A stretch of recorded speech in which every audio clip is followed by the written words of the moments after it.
everything. And in understanding everything, we're gonna just happen to make some stuff that's gonna blow us all up.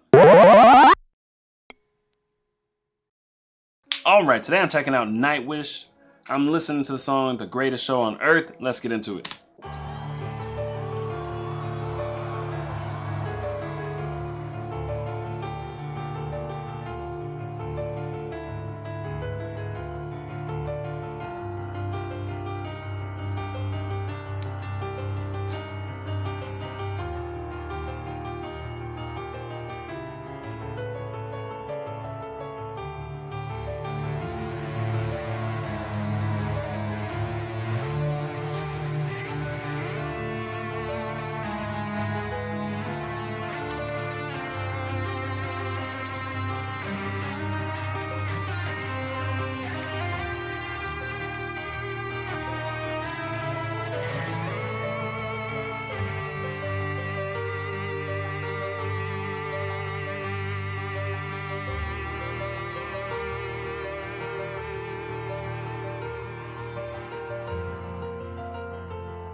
After sleeping through 100 million centuries, we have finally opened our eyes on a sumptuous planet, sparkling with color, bountiful with life. Within decades, we must close our eyes again. Isn't it a noble and enlightened way of spending our brief time in the sun? To work at understanding the universe and how we have come to wake up in it. What the heck? I was trying to pause it right there because it has chapter breaks. This video has chapter breaks. I was like, oh, I'll pause it at each chapter break. That'll be a great time to pause it. I guess not. What the heck? Okay, so what are they talking about? Like your eyes are closed, now your eyes are open, and then waking up in the universe? Are they talking about some kind of consciousness journey kind of thing? Like being sleeping versus waking up to whatever it's you're supposed to wake up to? Human nature, things like that. I don't know, but it was very chill and soothing and relaxing. And I was also wondering why the guy with the bagpipes had his eyes closed. Did you guys notice that? He's doing the bagpipes, but he's like this, and his eyes were closed. I'm like, what the heck is going on? But I guess they just explained it right there, and I still don't fully understand what they just explained. And that looked like Floor singing. I would not have recognized it by her voice, because this is a different style than what we've heard from her. This is super like operatic and something like that. I totally would not have known that was her by vocal recognition, which I feel like I have pretty good Floor vocal recognition. But not when it comes to a style like this. What? I didn't even think that was English. Without the captions, I would not have known. Eventually with the captions, when she's like, sunrise, and she's saying it, I was like, oh, that's definitely English. But at first, I thought it was a different language. And how we have come to wake up in it. Oh, so this is like waking up. Like we're awake now.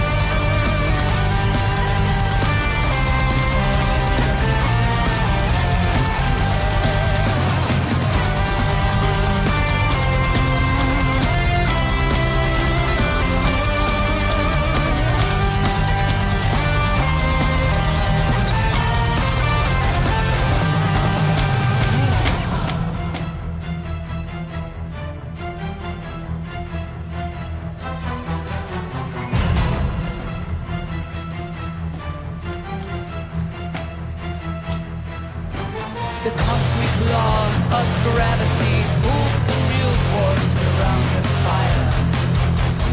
Careless coldness, infinity in every vast direction. Lonely Farah in the Goldilocks zone, she has exhaled since down. From the stellar nursery into a carbon feast. Enter Luca, the tapestry of chemistry.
Devonian sea.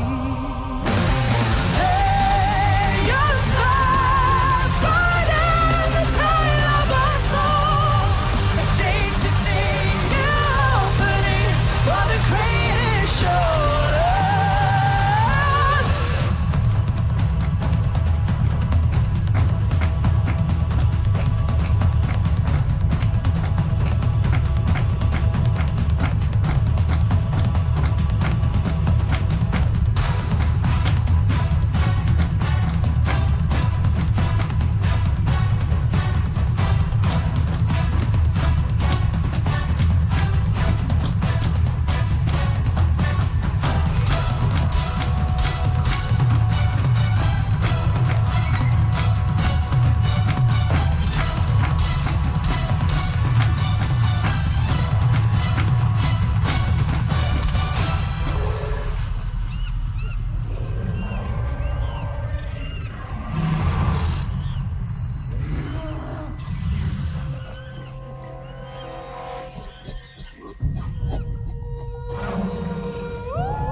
Okay, we're about to hit another chapter break. This chapter is called Life. This is almost like every chapter is its own song because the sound pretty much completely changes and whatnot. This sound I would say is more typical of what like I think of when I think of a Nightwish sound, even though they have music in so many different genres. What is a Nightwish sound even? But this sound is more typical, but it was also more intense. You know what I mean? It just felt a little faster, a little heavier, a little more intense than what I would call the typical Nightwish sound. And this life part, it seems, are they like, is the greatest show on earth? They just want life in general. This seems almost like of how the universe came to be. Like, and then there was life and we're supposed to tend to the garden. You know what I mean? It seems like one of those kind of songs. The sound of it is like major production, live. Like if you go to a live musical or a live theater play or something, the music and stuff, it sounds like that, and then some of the gaps with music slows down. That's like when they'll be changing the set on stage and stuff. It has that kind of sound to it. Well, at least that chapter did.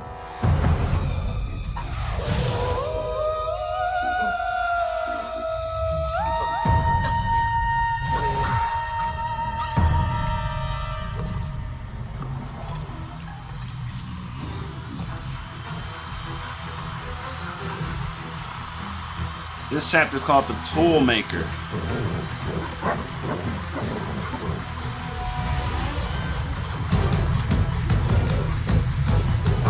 Sound like cavemen.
Okay, I think I get what's going on here. This chapter, The Toolmaker, this is totally like the journey of human evolution. They had the caveman noise at the beginning of this when I unpaused it. All that kind of stuff, and that set the scene. I knew 100% what was going on. And then they were talking about how we just made a whole bunch of self-destructive tools. Maybe that's just like, there's some super philosophical stuff, right? Like maybe that's just our nature, right? We want to self-destruct as a species? I don't know. You think we want to survive, but maybe it's our curiosity.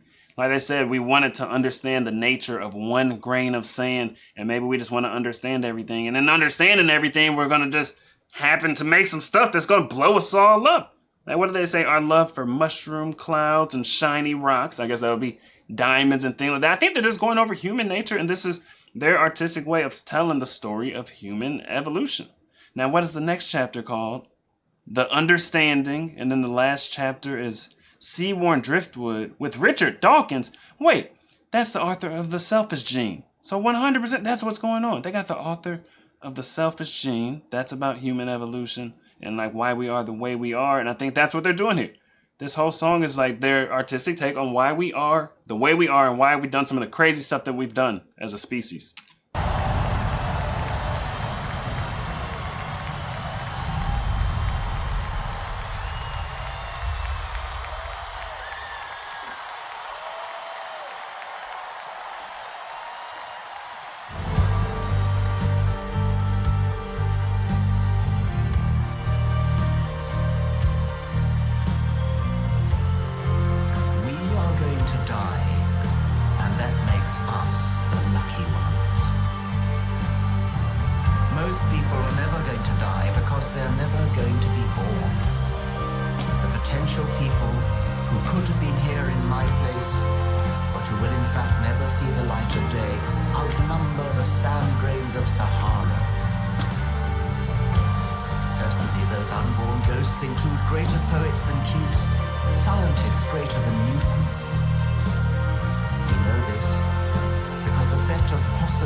Was that his voice the whole time, the talking?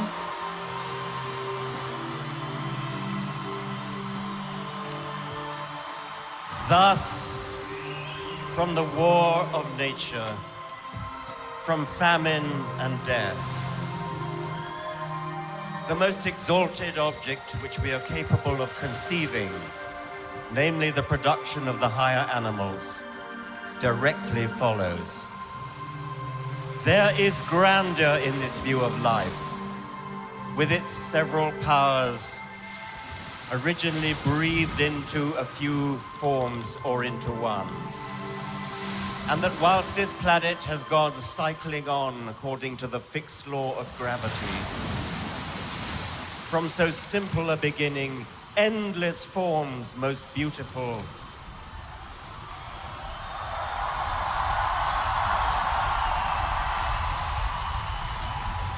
and most wonderful have been and are being evolved. Why does his voice sound so epic? Maybe it's the music in the background. I don't know. He had a really good voice for that. I mean, he's just talking, but have been and are being evolved. It sounded so final, so authoritative, so epic. Oh my god. Richard, I have never seen him before. I read his book, The Selfish Gene, but I had never seen him. And his writing is really high level. I'm not going to pretend I know everything that was in that book.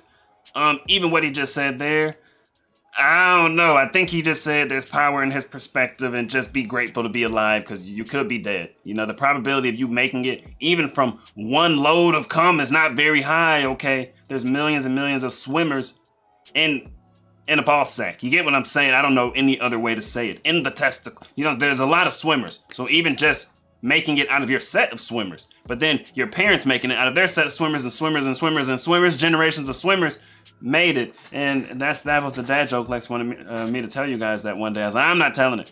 After we went swimming with Jack, people were like, oh, well, Lex and we were at Denise's house. Like, I'm surprised he loves swimming. He's such a good swimmer and loves swimming. And I was like, oh, I always knew he would love swimming. He was the best swimmer I got. And that was a joke. I was like, I'm not telling his dad joke. But now that we're talking about testicles and swimmers and stuff, I find it more appropriate. I don't know. Tell me, man, what do you know?